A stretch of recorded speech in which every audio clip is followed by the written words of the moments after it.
You're watching another True Villain commentary.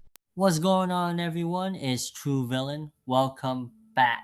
And I'm not gonna lie, this is one of the most interesting Call of Duty stories we've gotten in a minute because PlayStation may have just exposed one of the clearest public looks at COD's player count we've seen in years. And if you know how this franchise operates, there is no way Activision loves that.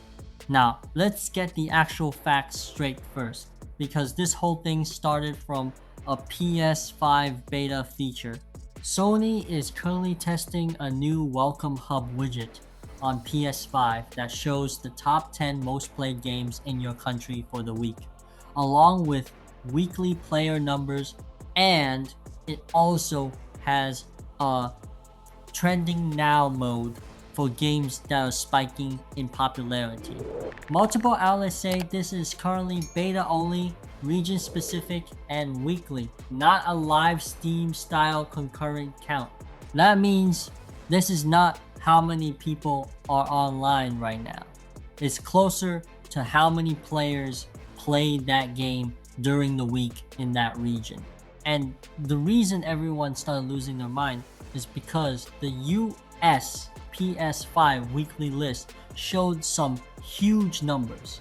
According to the figures circulated from MysticRyan's PS5 beta capture and reposted by ModernWarzone, the US, weekly player counts look like this.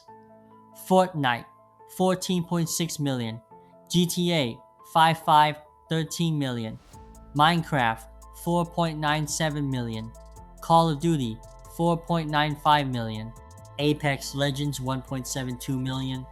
Marvel Rivals, 1.58 million. Battlefield 6.1, 51 million. And Arc Raiders, 972,000. That is a massive number for COD on PlayStation alone, but it's also where things get weird, because the widget order rate appears inconsistent with the raw counts in some screenshots, which even ModernWarzone acknowledged. And that right there is the first important takeaway. Do not overread the exact ranking.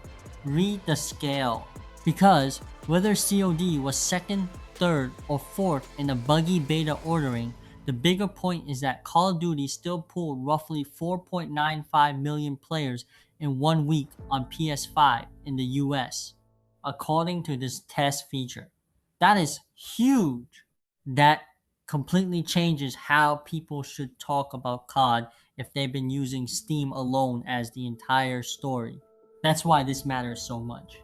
For years now, public COD conversations have been weirdly shaped by whatever visible data existed. On PC, that usually means Steam. On the business side, it means publisher milestone posts. But that leaves a massive blind spot, because Call of Duty has always been a huge console-first brand, and now Sony accidentally, or maybe intentionally, eventually created a window into that console side. And this is where Activision probably gets uncomfortable, because Activision and Microsoft do still share big milestone announcements when it helps them. They'll tell you when a game had the biggest launch in franchise history, or when Modern Warfare 2 crossed $1 billion in sell-through in 10 days, or when the company is seeing record engagement across a quarter. But that is very different from letting people casually see ongoing, game-by-game, weekly counts in a platform UI every time they boot their console. Those milestone announcements are controlled messaging. This new PS5 widget is ambient transparency. Big difference. And that's why I think this story is bigger than just, wow, COD has 4.95 million weekly players on PS5 US. It's bigger because Sony is basically testing a feature that could weaken publisher control over the narrative. That's the real story. If this rolls out widely, then now every time a game is supposedly booming or dead, there's at least one mainstream console platform giving people a rough public check on that.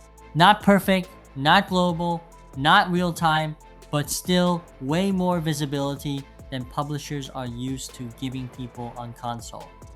That's why the comparisons to Steam charts keep coming up.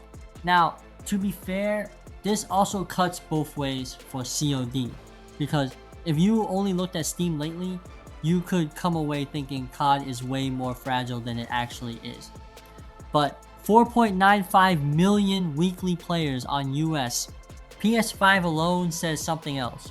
Call of Duty is still a monster on console. Maybe not number one, maybe not unstoppable, maybe not alive and well in every sense, but absolutely still huge. So, in that sense, this feature actually helps correct some of the Steam-only Doom posting too. At the same time though, it's not all good news for Activision either, because even in this very favorable console environment, COD still wasn't ahead of Fortnite, and it also trailed GTA 5 and Minecraft in the raw count list shared from the US beta capture. Again, the ordering looked messy, but the weekly totals themselves are the interesting part. COD is still massive, but it's also sitting in a market where older, broader, more socially sticky games are still pulling bigger weekly engagement. That is not a flattering look if you're trying to sell COD as the unquestioned king of everything all the time. And that's why I keep coming back to the same thought.